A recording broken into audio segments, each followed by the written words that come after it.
Fala pessoal, seja bem-vindo a mais um vídeo, mais um conteúdo aqui no nosso canal, gente. Sejam todos bem-vindos. Bom, já chega se inscrevendo no canal que tem muita notícia fresquinha pra vocês, tá? Não esquece também de deixar o like e de comentar de onde você tá vendo o vídeo. Pois é, qual a tua cidade, qual o teu estado, abençoado? Comenta aí pra gente ficar aqui interagido e pra gente medir também a nossa audiência, tá? Bom, vamos embora pra notícia porque tem muita coisa, gente, e vamos começar com essa daqui, essa opinião desse cara aqui que é bem respeitado na área automotiva, tá? Automotivo, William, mas o canal não é de política, William, que tem a ver com automotiva? Gente, tem a ver com a última do Lula, pois é, ele simplesmente aumentando o álcool na gasolina, é daquela coisa, você vai comprar gasolina e vai levar o álcool, é sabor gasolina, sabe? Entendeu? Pois é.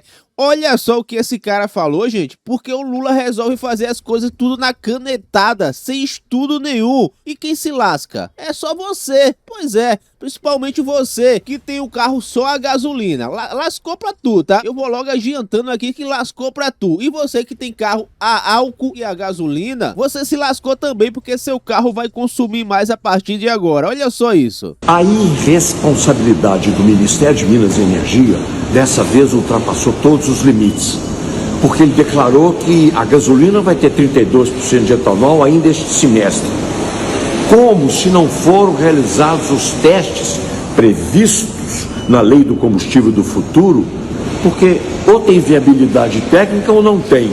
Quando você abastecer o seu carro com esses 32% de etanol, o E32, o seu consumo vai aumentar, o seu bolso vai ser afetado, porque o governo anuncia que quando sobe o etanol na gasolina, ele baixa o preço na bomba. Mentira, porque da última vez não baixou nada. Em resumo, você vai comprar gasolina com 32% de etanol, vai aumentar o consumo e vai ficar tudo por isso mesmo. O pior é quem não tem carro nem moto flex, porque quando vai aumentando o etanol, começam a surgir problemas técnicos, principalmente nas motos que se recusam a pegar de manhã nas temperaturas mais baixas.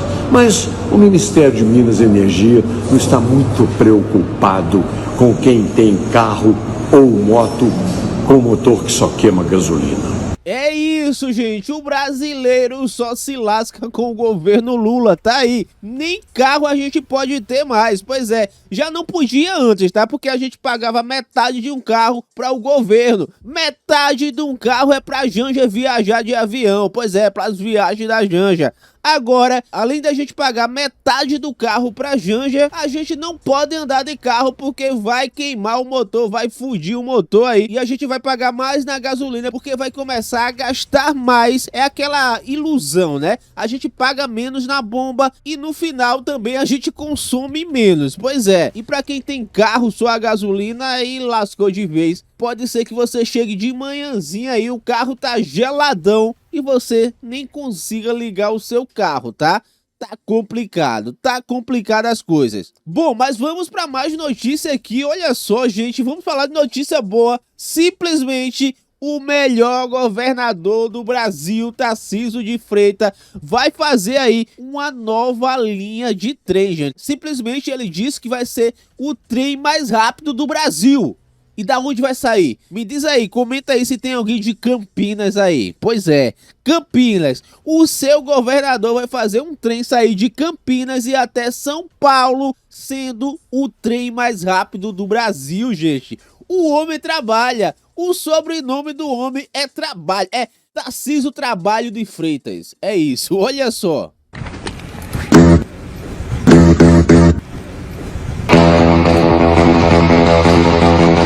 Olha, foi dada a largada para a construção do trem Intercidade Campinas e São Paulo. O trem que vai ser o mais rápido do Brasil e que vai impactar positivamente 11 municípios.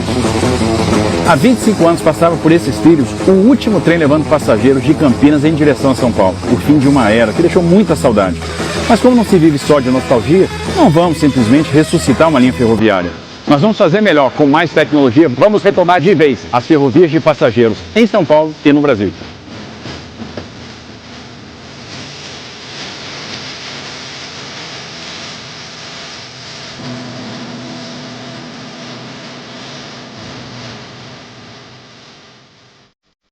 É isso, gente. O trem tá voltando no Brasil, mas tá voltando mais tecnológico, tá voltando em velocidade bala. Pois é, isso é governo Tarcísio de Freitas, gente. Tá aí, o cara não promete, gente. O cara não é feito político de esquerda que promete. O cara vai lá e faz. O cara vai lá e pá! Faz, é isso. Parabéns ao governador Tarcísio de Freitas. Olha que eu não sou nem de São Paulo, eu sou de Pernambuco, tá, gente? Mas eu elogio demais esse cara e eu espero um dia andar nesse trem aí, né?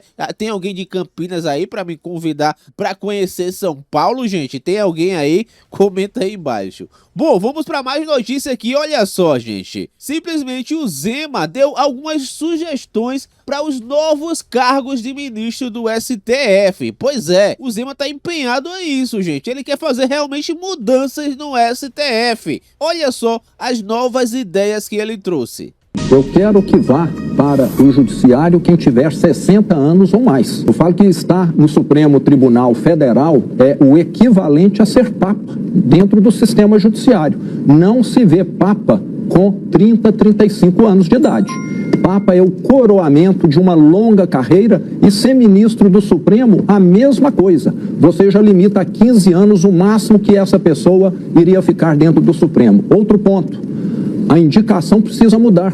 Eu colocaria muito menos poder ao presidente. Teria de ser um nome submetido, talvez indicado também pelo Superior Tribunal de Justiça, pelo Ministério Público Federal, pela OAB do Brasil, semelhante ao que existe na Alemanha hoje. Hoje o presidente pode falar, não, o próximo é meu irmão, não, o próximo é meu sobrinho. Peraí. Supremo Tribunal Federal não é confraria, não. Está lá o ex-advogado do presidente, o ex-ministro dele, o ex-advogado do PT. E eu ainda vou além, ainda restringiria essas decisões monocráticas a temas menores. Hoje, muitas vezes, 400 deputados aprovam uma medida, um ministro do Supremo, com uma canetada, anula essa medida. Ficou muito claro, uma governança frágil. E o Supremo, eu lamento muito que esteja acontecendo tudo o que está. Você que acompanha há muito tempo sabe que o Supremo sempre foi um porto seguro para resolver as crises. O bombeiro das crises do Brasil. E o Supremo agora se transformou num incendiário. É isso, gente. Temos aí o pior Supremo de todos os tempos. Eu queria falar isso, sabe pra quem, gente? Eu queria falar isso na cara da Carmen Lúcia. Pois é, você faz parte do pior Supremo de todos os tempos. Eu não queria falar do Alexandre de Moraes, não, nem do Dino, gente, porque esses daí e nada é a mesma coisa. Mas a Carmen Lúcia, eu queria falar na cara dela que ela faz parte do pior Supremo de todos os tempos. E ela tem muita culpa do Supremo tá desse jeito aí, tá? Porque simplesmente ela foi aceitando todos os absurdos do Alexandre de Moraes aí, né? E virou essa bola de neve. Bola de neve que não tem como voltar atrás mais, é isso. Bom, mas agora vamos voltar aqui, vamos com ela, a nossa doutora Ludmila, que vai falar mais pra gente, vai trazer bomba pra gente. Então eu já lembro pra você de novo aqui, se inscreve no canal se você não tá inscrito ainda, abençoado. E também deixa o like aí, não custa nada, né? Não custa nada, pois é. Mas sem mais delongas, o que é que a Ludmila vai trazer pra gente? Pois é, pega o cafezinho, porque já vem bomba. Olha só.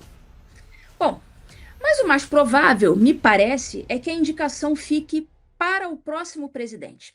Se o Lula ganhar, Deus nos livre, ele vai indicar correndo o risco de mais uma rejeição, né? Na hipótese de um Senado ainda mais conservador, caso seja eleito esse ano, né? Se o Senado melhorar e o Lula for reeleito, ele vai ter problemas para passar os candidatos dele. Se um candidato de oposição ganhar, aí ele indica e a vida segue. O que nós temos que guardar dessa semana gloriosa é que ela impôs ao Lula a sua maior derrota política desde 2003, pessoal. Isso não é pouca coisa. Tá bom? Vamos comemorar, né? É tão raro a gente poder comemorar alguma coisa, né, na política. Enfim, essa aí vamos comemorar. É isso aí, pessoal. Vamos dando like na live, compartilhando. Tá aqui no canto superior direito da tela o QR Code do Pix do TV em Justiça, se você acha que esse programa merece a sua contribuição. Vamos lá, vamos para a nossa pauta número 2. Foi mais uma coisa a se, abre aspas, comemorar. Vou explicar por que das aspas. O PL da dosimetria passou, né? O Congresso Nacional derrubou o veto do Lula ao PL da dosimetria, ou seja, passou. Mas aí virou aquele caos. É a esquerda berrando, muita gente comemorando sem razão, achando que é anistia, que vai soltar todo mundo. Não é. Não é. Eu nunca iludi ninguém aqui. Eu sempre expliquei que a tal da dosimetria é quase que um acordo caracu, mas que tudo bem. Pelo menos não atrapalha, pelo menos melhora um pouco a situação, alivia um pouquinho, mas não resolve. Só de não piorar, pessoal, só de não piorar, eu já fico aliviada. E eu quero que você, que me acompanha aqui, entenda de verdade o que esse projeto é, tá? Sem histeria, certo? Pergunta é, alguém realmente vai ser solto com essa lei? E é isso que você vai entender aqui hoje no TV em Justiça. Bom, vamos lá. Primeiro, o nome, PL da dosimetria. O que é dosimetria? Dosimetria é o cálculo da pena, é uma atividade do juiz, não do legislador, não do deputado ou do senador, não do Congresso, é do juiz. Só que, enfim, usaram esse nome equivocado como se o legislador fosse ali mexer individualmente na pena aplicada a cada um daqueles condenados ali, do 8 de janeiro, do golpe e tal, mas não é isso. O legislador, ele muda a lei, nesse caso, a quantidade de pena prevista abstratamente em uma lei. Aí o judiciário, esse sim, vai lá, naquele caso concreto, individualmente, vai lá e recalcula a pena daquele sujeito ali, daquele CPF. Mas, enfim, esse nome, dosimetria, foi o nome que acabou se popularizando e é o que a gente vai usar aqui. Mas é só para fazer um disclaimer, só para o pessoal entender que esse nome não é tecnicamente adequado. Eu vou fazer mais um disclaimer aqui. Eu vou aqui apenas explicar o que é esse PL, o que ele é capaz de fazer e o que não é. Não é um endosso, muito pelo contrário, eu não estou endossando PL da dosimetria, como eu sempre disse aqui, eu não concordo com ele, ok? Não concordo. Eu só vou explicar o que ele é, explicar os dispositivos dele, porque ele usa termos técnicos do direito que não são acessíveis para quem não é da área. Então, assim, eu vou tentar fazer um milagre aqui para tentar explicar uma coisa que é complicada em termos simples, para que todo mundo consiga entender. Vou tentar fazer esse milagre aqui hoje. Bom, o projeto em questão é o PL 2162 de 2023, de autoria do deputado Marcelo Crivella, do Republicanos. Esse projeto altera a Lei de Execução Penal e o Código Penal. O foco central, pessoal, desse projeto é uma mudança no cálculo das penas quando os crimes forem os de, preste atenção, só 2. Quando os crimes forem abolição violenta do Estado Democrático de Direito e golpe de Estado. Esses 2. Tá? Esses 2 só. E como vai mexer nas penas desses 2, isso vai acabar fazendo com que as penas, né, a pena total, diminua um pouco. E, consequentemente, o tempo para progressão de regime também vai diminuir um pouquinho. Para o pessoal do 8 de janeiro, ou seja, não vai abranger o Bolsonaro, os generais, esses são da ação do golpe. Na ação do 8 de janeiro, nas ações do 8 de janeiro, vai ter também um dispositivo especial que a gente vai tratar aqui, que é o dispositivo dos crimes de multidão. Esse dispositivo, sim, tem o potencial de reduzir consideravelmente as penas. Mas vamos lá. No processo penal brasileiro, existe o que a gente chama de concurso de crimes. Quando uma pessoa comete mais de um, 2 para cima, o juiz ele pode somar as penas de cada crime para chegar na pena final. Isso se chama concurso material. Isso foi feito com o pessoal da ação do golpe, com o pessoal do 8 de janeiro. Eles foram condenados por vários crimes diferentes, né? Quais eram eles? Organização criminosa, abolição, golpe, deterioração de patrimônio tombado e dano qualificado. 5 crimes. Cada um desses crimes recebeu uma pena e para saber a pena total, você soma cada um deles, soma os 5. E chega ali a pena. Por exemplo, Jair Bolsonaro foi condenado pelos 5, soma tudo, deu 27 anos. Certo? Isso é o concurso material, quando você pega todos os crimes e simplesmente soma. É o somatório simples, certo? Isso é o concurso material. Só que aqui vocês vão ter que conhecer o conceito de concurso formal. Aí é outro tipo de conta que você faz, que é quando você tem também, da mesma forma, 2 ou mais crimes, e esses crimes decorrem de uma única conduta. Você faz uma coisa só e aquilo ali significa mais de uma coisa, mais de um crime. Então, nesse caso, a regra do Código Penal é diferente. Você aplica a pena do crime mais grave com um aumento proporcional. Você despreza o crime menos grave, você joga fora, não conta. Você vai pegar só o mais grave e vai jogar uma fração em cima dele. Então, é um pouco mais benéfico do que você simplesmente somar tudo, né? Aqui você vai ter um descontozinho. Pela nova regra da lei da dosimetria, os crimes contra as instituições democráticas, que são esses dois, só são esses dois, abolição violenta e golpe de Estado. Esses dois não vão mais poder ter as suas penas simplesmente somadas. Acabou, quando eles forem parte, óbvio, do mesmo contexto, certo? Não vai poder mais fazer o somatório simples. Nesse caso, então, você afasta o concurso material, que é o somatório simples, e aplica o que eu falei aqui, o concurso formal. Então, você vai pegar a pena do crime mais grave, que nesses casos foi o de golpe de Estado, com um aumento proporcional. Cadê? Se a produção puder me ajudar. Aqui, achei. Aqui. Olha, esse trechinho que eu vou colocar aqui para vocês agora é um trecho do PL da dosimetria explicando isso. Se eu simplesmente ler isso aqui, quem não é do direito não vai entender nada. Então, por isso que eu já estou dando uma explicação e vou tentar fazer de forma que vocês entendam, quem não é do direito. É meio juridiquês isso aqui, tá? Vou tentar traduzir.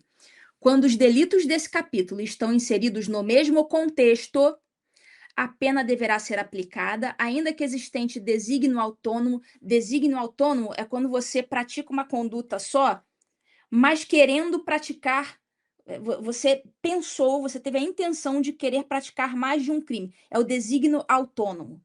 Isso é juridiquês assim, mas profundo. Na forma do concurso formal, que é essa segunda forma de cálculo que eu falei para vocês, de que trata a primeira parte do artigo 70, vedando-se a aplicação do cômputo cumulativo, ou seja, veda-se a aplicação do cômputo cumulativo, ou seja, você não pode simplesmente cumular, somar.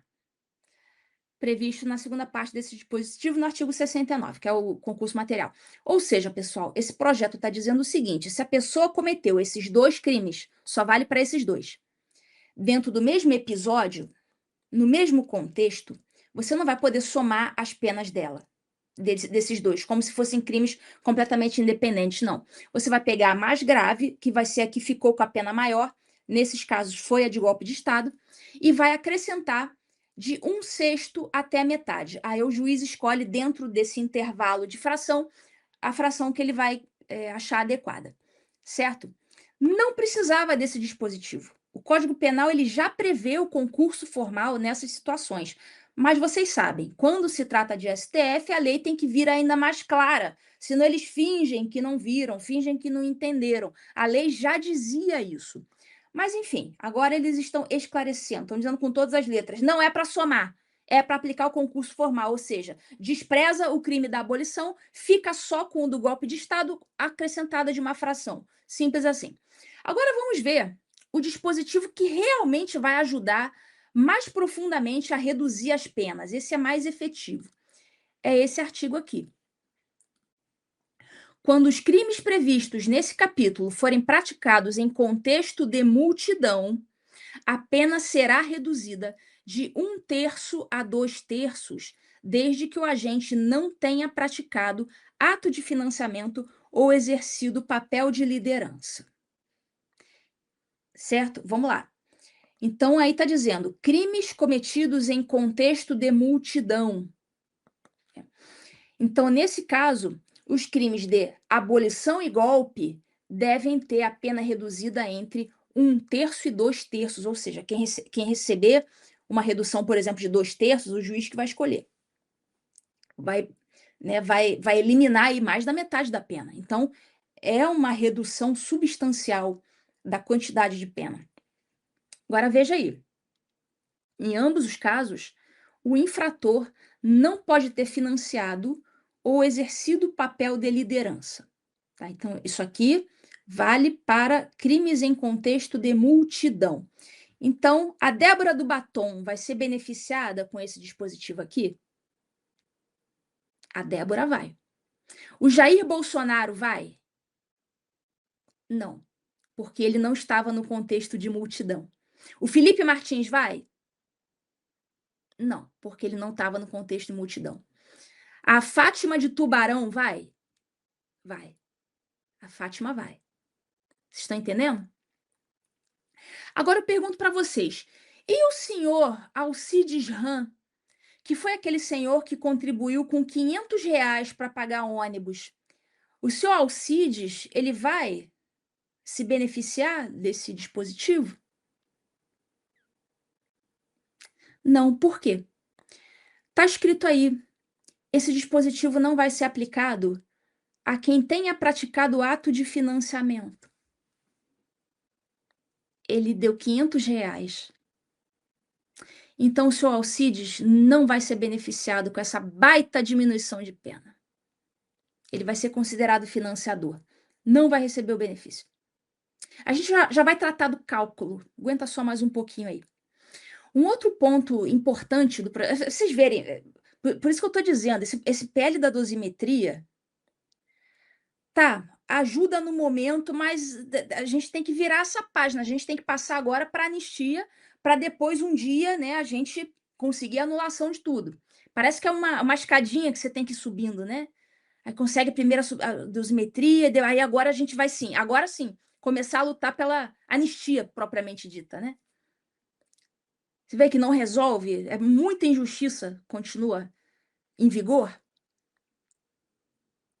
Bom, um outro ponto importante do projeto é a mudança nos percentuais de cumprimento da pena para progressão de regime. Sabe, né, quando o cara pode sair do regime fechado para ir para o regime semiaberto? Isso vai mudar. Então, pelas regras atuais, por serem crimes praticados com violência ou grave ameaça, esses delitos exigiriam hoje, enquanto não está em vigor, hoje eles exigiriam o cumprimento de 25% da pena em caso de réu primário ou 30% em caso de réu reincidente. Mas com a mudança do PL da dosimetria, essa exigência ela vai passar a ser apenas de 1/6 para esses crimes, ou seja, aproximadamente 16%, mais ou menos, né, para quem é primário e 20% para quem é reincidente. Então melhora um pouco, né, ele vai passar a exigir menos cumprimento de pena para o sujeito progredir de regime. Agora é importante, o Congresso, na hora de votar a derrubada do veto, tomou um cuidado aqui. O Davi Alcolumbre declarou prejudicados os trechos que poderiam mexer na progressão de regime para crimes hediondos, feminicídio, organização criminosa e afins. Por quê? Porque esses pontos poderiam conflitar com a lei antifacção, que foi aprovada recentemente. Já adianto, isso aqui pode dar chabu, certo? Esse fatiamento. A ala governista vai alegar que não é possível ter esse fatiamento, e eu concordo, e houve a derrubada do veto, foi o veto inteiro. Então aqui eu diria assim, pessoal, olho no lance, porque esse negócio de fatiar o veto pode dar chabu. Pode dar chabu. Vamos torcer para que não aconteça, mas pode dar. Então, na prática, como foi feito pelo Alcolumbre, não vai beneficiar chefe de facção, não vai beneficiar estuprador, não vai beneficiar feminicida, essas coisas. Não. A esquerda até tentou vender essa narrativa, mas ela é falsa. O que vai acontecer agora? Assim que for publicado no DO, no Diário Oficial, as penas, será que elas vão ser todas automaticamente recalculadas? Você vai apertar um botão e vai sair ali um relatório com todo o recálculo? Como é que é isso? Bom, a derrubada do veto não anula as condenações, claro, e nem remove automaticamente as penas dos condenados, nem recalcula. O que deve acontecer a partir de agora é a apresentação individual de pedidos de recálculo das penas pelas defesas. Então, os advogados, os defensores vão ter que ir lá fazer uma petição e apresentar lá para o Alexandre de Moraes, com base na regra da retroatividade da lei penal mais benéfica, né? Que é a novatio legis in melius, ou seja, a nova lei para melhor, a nova lei que melhora a situação do processado ou do condenado. Então, quando uma nova lei favorece o réu, ela pode retroagir, e a Constituição diz que a lei mais benéfica, ela deve retroagir para beneficiar o réu. Então, quando vem uma nova lei que ela favorece o réu, ela pode e deve ser aplicada também a fatos já julgados. Você pode dizer assim, mas o fulano já foi julgado, já transitou em julgada a pena dele. Não tem problema. A lei nova mais benéfica vai retroagir para alcançar tanto os processos que estão em andamento, como aqueles que já foram julgados. Certo? Isso é um princípio constitucional, não é invenção. Está lá no artigo 5º da Constituição Federal. Isso é antigo, tá? Isso não é de agora. Lei penal mais benéfica retroage, ponto. Isso vale para qualquer réu no Brasil, em qualquer crime, com trânsito em julgado ou não, cumprindo pena ou não. É assim e sempre foi. E qual que é o instrumento para você provocar o recálculo dessas penas? Como a lei não é clara, o STF, certa vez, foi instado a se manifestar e publicou a súmula 611, que diz o seguinte. Súmula 611. Transitada em julgado a sentença condenatória, compete ao juízo das execuções a aplicação da lei mais benigna. Então, o próprio STF já mexeu nesse assunto. Já está dizendo que é o juízo das execuções penais. E o juízo das execuções penais nesses processos é o gabinete do Alexandre de Moraes. E esse é o problema, porque ele pode receber lá, e vai receber, uma pilha de pedidos de recálculo de pena. E o que ele pode fazer? Ele pode pegar aquela pilha e sentar em cima. Estou sem tempo. Ele pode fazer isso? Assim, poder não deveria. Mas, bom, é Alexandre de Moraes, né? Eu não estou contando com muita boa vontade da parte do Alexandre de Moraes. Isso pode acontecer, infelizmente. É só para vocês saberem que isso é o movimento mais técnico a se fazer. É você apresentar uma petição ao Alexandre de Moraes. Isso é o movimento, é a coisa mais técnica para se fazer nesse momento. Uma outra possibilidade que foi ventilada é a utilização do Instituto da Revisão Criminal, que não é uma simples petição, é uma ação mesmo, é uma nova ação.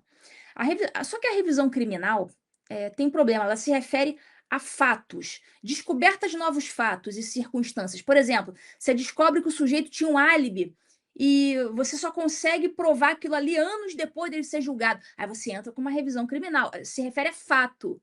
Né? Por exemplo, julgamento contrário aos fatos, coisas concretas. Não se refere à modificação de lei, que é abstrata, que é o que a gente está tratando aqui. Então, assim, a revisão criminal não é a hipótese mais técnica, na minha opinião. Mas sabe-se lá se não vai ser necessária, né, para forçar a barra em caso do Alexandre sentar em cima dos processos e não julgar. Bom, a revisão criminal ela seria julgada pelo plenário, então não ficaria dependente do Alexandre. Mas, como eu disse, não é um instrumento correto, é mais difícil, é mais demorado, mas talvez funcione. Tá? O que eu, Ludmila, faria se eu fosse a advogada de um dos réus? Tá? Pessoal, tá? Eu estou falando por mim, isso é a minha opinião. Tá? Ninguém precisa seguir, ninguém precisa concordar, estou dando a minha opinião. Eu utilizaria a seguinte estratégia. Primeiramente, eu entraria, claro, com a solução mais técnica, mais adequada e que deveria ser mais rápida também. Simples petição ao juízo da execução penal, ou seja, ao Alexandre de Moraes, pedindo para que ele proceda ao recálculo. Simples assim. Isso aí tem que ser feito, todo mundo tem que fazer isso. Ao mesmo tempo, eu adotaria a seguinte estratégia. Paralelamente, eu entraria com a ação de revisão criminal, com base no inciso 1 do artigo 621, alegando que a sentença condenatória foi contrária ao texto expresso da lei, uma vez que a lei sempre previu o concurso formal do artigo 70 e ele não foi aplicado. Então, assim, você percebe que aqui eu estou criando uma tese que não é a melhor de todas, não é a mais adequada, mas que dá um fundamento mínimo, para que uma revisão criminal seja aceita. Aí, claro, junto com esse argumento, você insere a questão, claro, da nova circunstância da lei penal mais benéfica. Mas repito, que pela trocentésima vez, não é o que eu considero mais técnico. Entretanto, nada impede que isso seja tentado. Você vai fazer a tentativa.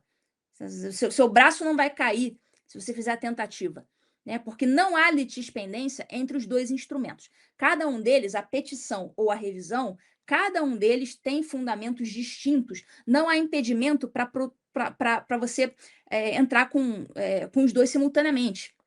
Né? A lógica da subsidiariedade pode funcionar aqui. Você propõe primeiro um instrumento correto, que é a petição, e usa a revisão criminal como mecanismo de pressão e alternativa, caso o principal seja bloqueado. Isso é uma estratégia processual legítima. E outra coisa, isso gera um efeito político-institucional relevante.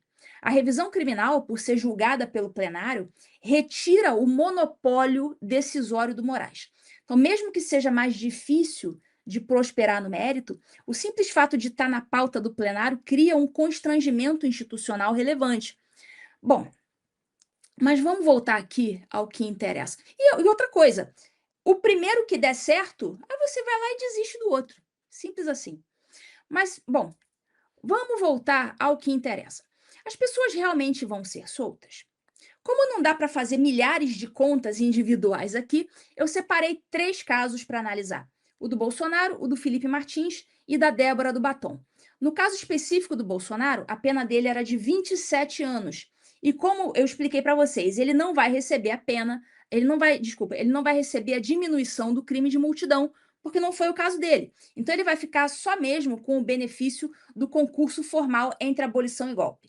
Então, pelas minhas contas, a pena do Bolsonaro, mas a gente não sabe exatamente a fração que vai ser aplicada, a pena dele vai girar entre 22 e 25 anos e 4 meses. Ou seja, no mínimo, a pena do Bolsonaro, mesmo aplicando a dosimetria, vai ficar em, no mínimo, 22 anos.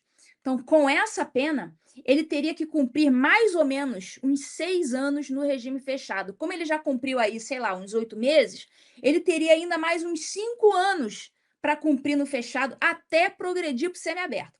Resumo, para o Bolsonaro, esse PL da dosimetria não ajuda muita coisa, não. Ele ainda teria que ficar trancado muito tempo, certo?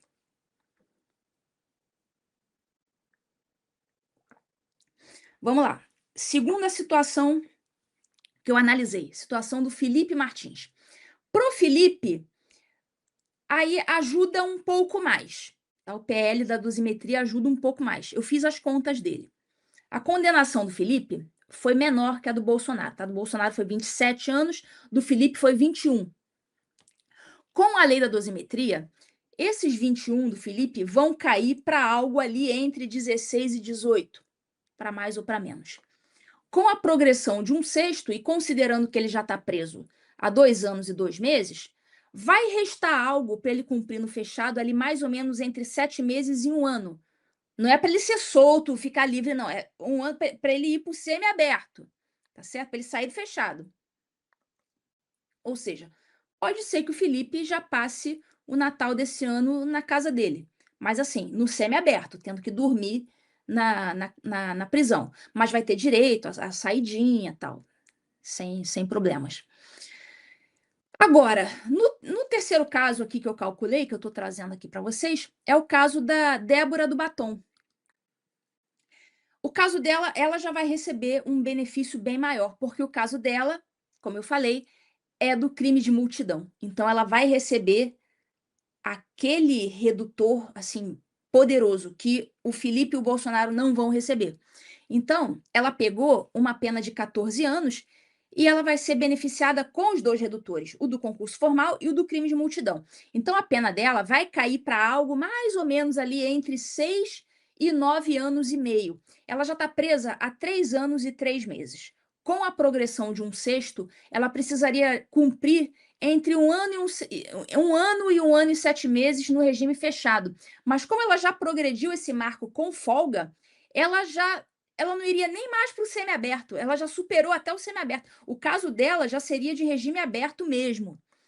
Mas bem, pelo que a imprensa divulgou, o Lula não vai sancionar o PL da dosimetria, mesmo depois de tudo que aconteceu.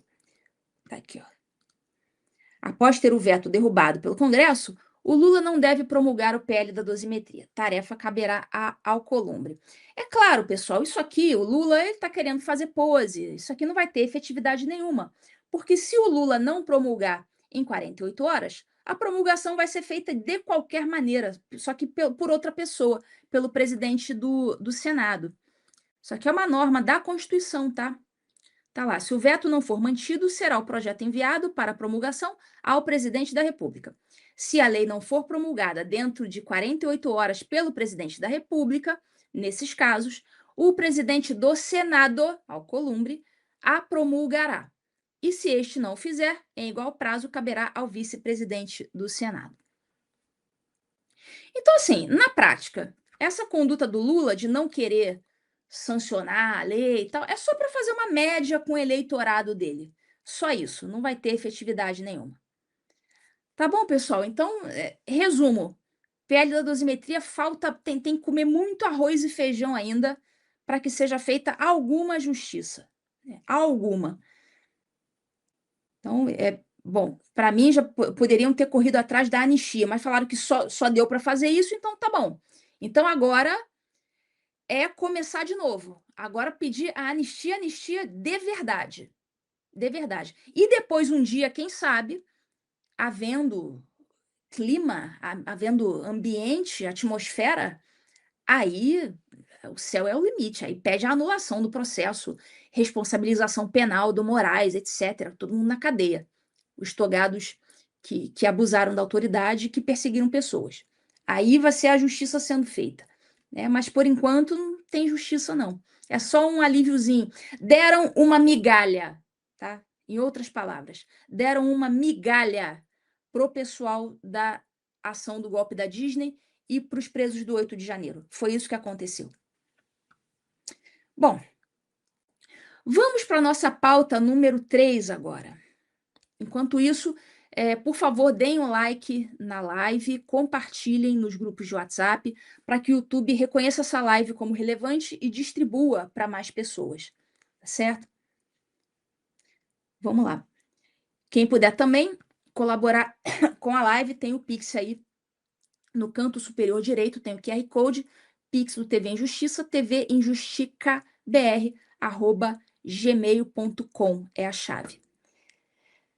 Vamos lá.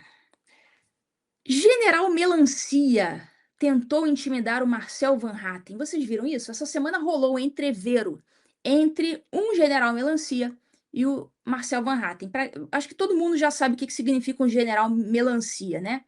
Mas para quem não sabe, para quem está caindo de paraquedas aqui na live e tá perdido, General Melancia é aquele que é verde por fora e vermelho por dentro. É aquele general comunistão. Esse é o general comunista. É o Melancia.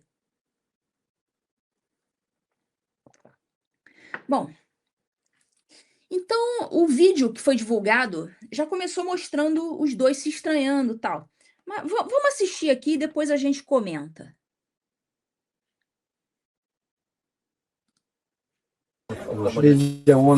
Então você é frouxo também. Ele onde está certo? Se o senhor defende o frouxo, é frouxo também, me desculpe. Não. É frouxo, é covarde. Ele puxar no canto para falar uma coisa, para ter uma defesa dessa, leva o seu comandante vem aqui, ele vai aparecer aqui semana que vem, ele pronto, não é frouxo. Vai estar aqui semana que vem?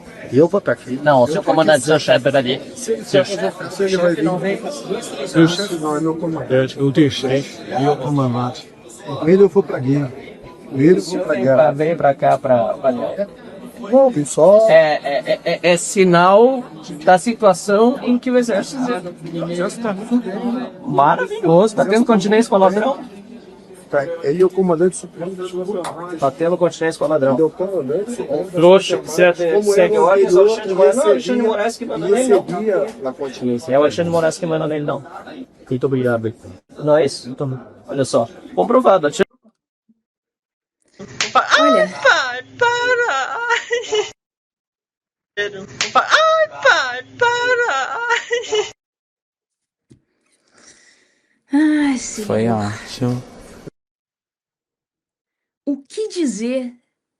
Olha, eu assisti esse vídeo e eu só pensava assim, que sujeito pela saco, baba-ovo, que coisa ridícula. Que coisa ridícula. O Van Hatten tinha feito um pronunciamento crítico, claro, ao comandante do Exército. E esse pronunciamento foi feito na Comissão de Relações Exteriores e Defesa Nacional. Ele chamou o general Tomás Paiva de frouxo, né? E esse cara aí, que é o general, é um general esse cara, né? Não um pé rapado, não, um general. O nome dele é Emílio Vanderlei Ribeiro, ou não sei se é Vanderlei ou Vanderlei, enfim. Ele foi lá bater de frente com o Van Hatten num corredor do Congresso. Esse general é o chefe da assessoria do Exército no Congresso. Ou seja, ele é o militar que representa o Exército dentro da Câmara. E ele foi lá, abre aspas, conversar com o Van Hatten, trocar uma ideia, né? Depois do pronunciamento. Claramente, a gente estava trocando a ideia, ele estava tirando satisfação. O Van Hatten, ainda bem, ele não recuou. Ele exerceu a sua total liberdade de fala na Comissão de Relações Exteriores, chamando o general Tomás Ribeiro Paiva de frouxo. Ele criticou o Exército por não demonstrar solidariedade com os militares condenados pelo Moraes no julgamento do golpe da Disney. No vídeo, o Van Hatten debochou, dizendo que esse general bate continência para Alexandre de Moraes. Pensa só, um parlamentar eleito, como Van Hatten, com mandato popular, exercendo a sua função constitucional numa comissão do Congresso. O cara vai lá, faz uma crítica, o Van Hatten, vai lá na comissão, faz uma crítica ao alto comando do Exército. E, assim, essa é a função dele. Isso é que o mandato parlamentar é para isso que existe, é para fazer isso. Né? A Constituição Federal, no artigo 53, é cristalina. Os deputados e senadores são invioláveis civil e penalmente por quaisquer das suas opiniões, palavras e votos. Essa garantia que já foi para as cucuias, essa imunidade parlamentar, ela já foi para as cucuias há muito tempo, desde a época lá do Daniel Silveira. Mas, enfim, essa garantia é o que permite que o parlamento funcione como poder independente, sem medo de retaliação de quem quer que seja, governo, judiciário, Forças Armadas. Agora vejam, o Van Hatten disse: um general tentou me intimidar e me ameaçou dentro da Câmara. Isso não pode jamais voltar a acontecer. E ele ainda disse depois que é inacreditável que alguns representantes do generalato do Exército busquem ameaçar parlamentares dentro da Câmara por causa das suas opiniões. E a conduta específica aqui é grave. O militar, no exercício da função oficial de assessoria das Forças Armadas no Congresso, ele foi ao encontro de um deputado logo após um pronunciamento crítico nos corredores do Congresso. Não importa o tom da conversa, não importa se o general estava só conversando. O simples fato de um representante das Forças Armadas ir ao encontro do parlamentar para questionar o conteúdo do discurso dele já é por si só uma violação do espaço de liberdade que o mandato parlamentar representa. Isso se chama, na teoria constitucional, de efeito de resfriamento, o chilling effect, que é um efeito inibidor, isso é feito para amedrontar o alvo, no caso, os parlamentares. Então, mesmo que não haja uma ameaça explícita, a presença de um general abordando um deputado depois de um discurso, isso vai criar objetivamente uma pressão sobre a liberdade de expressão parlamentar. Isso é inadmissível. O líder da oposição, que é o deputado Cabo Gilberto Silva, ele está pedindo o afastamento do general Emílio. Ele afirma que é inadmissível que um membro das Forças Armadas constranja, pressione ou tente cercear a atuação de um parlamentar no pleno exercício do mandato. E ele está certo. O afastamento preventivo da função de assessoria parlamentar é uma medida óbvia, isso é uma medida de higiene institucional. Isso tem que acontecer. Um assessor parlamentar do Exército que se envolve em episódio desse tipo, independentemente de quem tem a razão, ele já perdeu as condições de exercer aquela função. O Van Hatten, ele já fez o anúncio que ele vai pedir a instauração de processo disciplinar no Exército contra esse general Emílio Ribeiro. E ele já falou também que vai registrar boletim de ocorrência contra ele na Polícia Legislativa da Câmara. Ambas as medidas são corretas e são tecnicamente adequadas. O processo disciplinar é, sim, um instrumento próprio do direito militar para apurar a conduta de oficial. E o boletim de ocorrência na Polícia Legislativa cria aquele registro formal do episódio e aciona a estrutura de segurança do próprio legislativo. O Van Hatten, então, ele usou, sim, os instrumentos certos.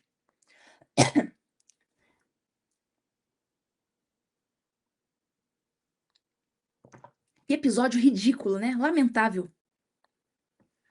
Alguém botou aí nos comentários, perfídia. A gente, agora, é lamentável, né? A gente falar de Forças Armadas e lembrar de perfídia. Olha o que eles fizeram com a imagem das Forças Armadas. Ninguém confia mais. Bom, tomara que tenha sucesso, que esse procedimento disciplinar vá para frente. Esse cara já demonstrou que ele não tem nenhum talento, nenhuma aptidão para exercer essas funções dentro do Congresso. O cara não consegue aceitar uma mera contrariedade. Um deputado falando, o deputado tá ali para falar, pô. Ele não gosta daquele espectro político do deputado, ele tem que saber que aquele deputado vai falar coisas de que ele não gosta. O cara não está preparado para ouvir coisa que ele não gosta? Qual que é o preparo desse cara? Bom, vamos para a nossa última pauta de hoje, pessoal. Delação do Vorcaro, né? Desdobramentos do Master. Essa delação está amarrada, pessoal. Essa delação está amarrada. Mas, enfim, estamos aguardando ansiosamente. Mas que está meio amarrado, tá. Bom, essa semana as coisas elas avançaram um pouco. Tá? São pelo menos 3 delações que estão em andamento. Uma delas é do próprio Vorcaro, a outra é do Fabiano Zeta, o cunhado dele, e a outra é do Paulo Henrique Costa, que é o ex-presidente do BRB. Todos estão ali na corrida maluca das delações, né? Estão competindo entre si. Quem é que vai entregar a primeira delação boa, né? Quem entrega mais recebe mais benefício, por isso que é a corrida maluca. O Vorcaro está mais adiantado, né? Segundo o Igor Gadelha, do Metrópolis, ele trabalhou a semana inteira para fechar a proposta e quer entregar essa proposta à PF e à PGR agora no início de maio. Toda hora a gente escuta, né? Vai fechar semana que vem e não fecha, vai ser semana que vem e não fecha. O negócio está amarrado, mas, bom, uma hora alguma coisa vai ter que sair. Vamos pegar aqui. O Vorcaro quer fechar a delação até o fim da semana. Já fico na dúvida se eu acredito ou não, né? Enfim, ele está na superintendência da PF, ele está se reunindo com os advogados todo dia, das 9 às 5. Já trocou de advogado, ele contratou o Juca, que é o José Luiz Oliveira Lima, que é especialista em colaboração premiada. A defesa está organizando material em 5 blocos de anexos. E o ponto central é o seguinte, o Vorcaro ele vai entregar as senhas, olha só, se liga nessa.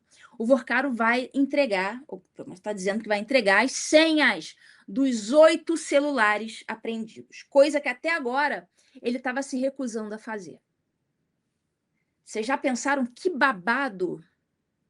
Vorcaro entregando as senhas dos 8 celulares? Olha, essa eu quero ver, tá? Vai ser legal. Vai ser legal. Até agora ele estava se recusando a fazer isso, mas vamos ver. Nesse momento, percebe que nesse momento a gente está numa posição muito confortável, só acompanhando o desenrolar dos acontecimentos? Maravilhoso. Bom, nesses aparelhos, a PF já identificou 8.000 vídeos. 8.000. Será que tem Cine Trancoso nesses 8.000 vídeos? Tem milhares de documentos, milhares de conversas com autoridades dos 3 poderes. É muita coisa. Aí o Paulo Henrique Costa, do BRB, ele vê atrás. Ele também precisa entregar alguma coisa para a polícia, senão ele não recebe benefício nenhum. Na terça-feira, a defesa dele formalizou o interesse em colaborar perante o ministro André Mendonça. Ele pediu transferência da Papuda para a PF. E hoje o Lauro Jardim revelou que a delação dele lista cerca de 20 episódios e vai citar o Ibanez, a Celina Leão, o ministro do TCU, um dirigente do Centrão e servidores do Banco Central. Ó, proposta de delação de ex-presidente do BRB vai citar Celina Leão e ministro do TCU. E mais essas pessoas aí, dirigentes do Centrão, servidores do Banco Central.